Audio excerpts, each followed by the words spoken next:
ওর যেহেতু বিয়ে দেওয়া হচ্ছে না, তার জন্য কি করেছে দেখো, ম্যারেজ সার্টিফিকেটের পুরো অবস্থা খাস্তা করে দিয়েছে।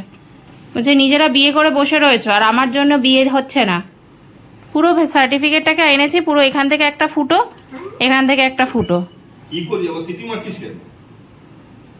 হ্যাঁ, কষ্ট করে গেলাম ওই বাড়িতে, গিয়ে সার্টিফিকেটটা আনলাম। ও এনে আমাকে ভাগ্যিস আমার বাড়িতে আরেকখানা আছে, কি অবস্থা করেছে এটার, দুটো ফুটো করে দিয়েছে দু জায়গা থেকে। তুমি ওর সাথে ইয়ার্কি মারছো, ওকে কিছু বলো।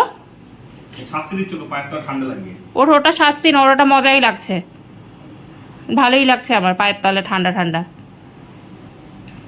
মাথা এমন নিচু করে বসে রয়েছে, ও ভাজা মাছটা উল্টে খেতে জানে না, কিছুই ও পারে না। কিন্তু রাত্রিবেলা ঘুমাচ্ছে তখনও টেবিল থেকে নিয়ে গিয়ে সুন্দর ছেঁড়া হয়ে গেছে।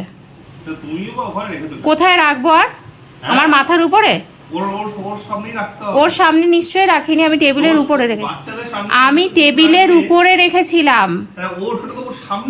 ওর সামনে রাখা হলো, টেবিলের উপরে রাখা মানে? হ্যাঁ, তোমাকে এখন প্যারেন্টিং শেখাতে হবে আমার। বলতো তো তোকে বেকার বেকার দোষ দিচ্ছে। হ্যাঁ দেখো, গলা বাড়িয়ে দিয়েছে। গলা তো বাড়াবেই, খেয়েছে তো সকালবেলা আমার কাছে বকা। দোষ দিচ্ছে বুঝিস, আমি তো সাথে আছি, তুই ভয় পাবি না একদম। তার উপর কি করেছে জানো, আমি ওখানে বসে চা খাচ্ছি, সুন্দর করে এলো, এসে এখানে হচ্ছে কি যে বৃষ্টি হচ্ছে, ব্যালকনিতে গিয়ে ভিজে ঠিজে আস্তে করে আমার গায়ের কাছে গিয়ে মাথা নিচু করে দাঁড়িয়ে আছে। মানে হয়ে মুছিয়ে দাও, মুছিয়ে দাও এবারে।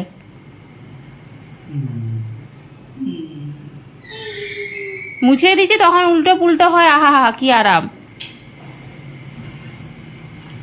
আমি ওর একদমই মুখের সামনে রাখিনি, আমি টেবিলের উপরে রেখেছি, ও টেবিল থেকে নিচে নেমে নিয়ে গিয়ে তারপর ছিঁড়েছে ওটাকে।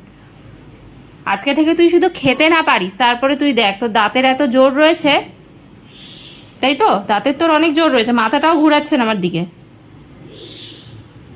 দেখছে পাপার কি হলো, পাপার চোখে এত ব্যথা আছে।